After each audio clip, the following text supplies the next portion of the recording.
नमस्कार. ओम साईराम. जय जनसेवा. आज एका महत्त्वपूर्ण योजनेसाठी हा व्हिडिओ बनवत आहे. माझ्या तमाम ओम साईच्या सगळ्या ग्राहकांना विनंती आहे, खास करून आपले जे भरती फॉर्म्स वगैरे भरण्यासाठी आपल्याकडे जे तरुण वर्ग येतो त्या सगळ्यांना विनंती आहे. लाडका भाऊ योजनेचा फॉर्म आपल्याकडे सुरू झालेला आहे. मी त्याची लिस्ट देखील सांगतो आहे तुम्हाला की कुठल्या इथे म्हणजे धुळ्यात किती वॅकन्सी अवेलेबल आहेत, कोणकोणत्या बेसिसवर अवेलेबल आहेत, हे देखील मी आज डिटेल सांगणार आहे. तर हा व्हिडिओ जास्तीत जास्त आपल्या धुळे तालुक्यातील सगळ्या गरजू विद्यार्थ्यांपर्यंत पोहोचवा, जेणेकरून त्यांना शासनाचा एक स्टायपेंड बी भेटू शकेल आणि एक जॉब, एक त्यांची चांगली गोष्टी होऊ शकते.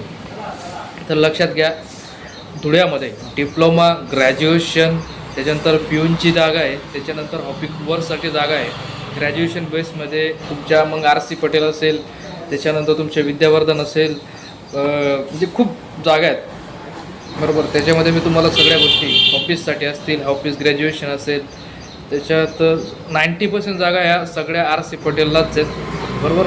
शिरपूर या ठिकाणी आहे, भरपूर जागा आहेत बरोबर. त्याच्यानंतर धुळे सिटीमध्ये सुद्धा भरपूर जागा आहेत. असं नाही की धुळेत ज्या बाहेर पण जागा आहेत असं, पण संपूर्ण तालुक्यांसाठी म्हणजे जवळजवळ धुळे डिस्ट्रिक्टसाठी जागा आपल्याकडे उपलब्ध आहेत. तर जवळजवळ मी तुम्हाला एक सांगतो, याच्या माध्यमातून आज लाडकी बहीण जशी योजना होती तशी लाडका भाऊ योजना ही खूप प्रामुख्याने चालणारी योजना आहे. जास्तीत जास्त भावांनी लाभ घ्या. तुम्हाला तुमच्या क्वालिफिकेशननुसार जॉब अवेलेबल झाला नसेल तर तो सुद्धा लगेच उपलब्ध करून दिला जातो.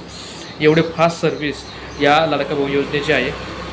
ऑफिस 1साठी असेल, ऑफिस 2साठी असेल, ऑफलाईन वर्किंग असेल, त्याच्यानंतर ग्रॅज्युएशन बेसिसमध्ये खूप असं दिलेलं आहे. क्लर्क आहे तुमचा, त्याच्यानंतर डाटा एंट्री ऑपरेटर आहे, कम्प्युटर क्लर्क आहे, टीचिंग आहे, अशा ऑफिस बॉयसाठी आहे. अशा भरपूर अशा वॅकन्सीज अवेलेबल आहे. HSC बेस असेल, ग्रॅज्युएशन बेसिस असेल, ITI बेसिस असेल, अशा सगळ्या ठिकाणी अवेलेबल आहेत. म्हणून हात जोडून विनंती आहे, लाडका भाऊ योजनेचा फॉर्म भरण्यासाठी ओम साई ऑनलाईन सर्व्हिसला भेट द्या. पत्ता बऱ्यापैकी सगळ्यांना माहिती आहे, तर एक स्क्रीनवर मी देतो आहे. धन्यवाद.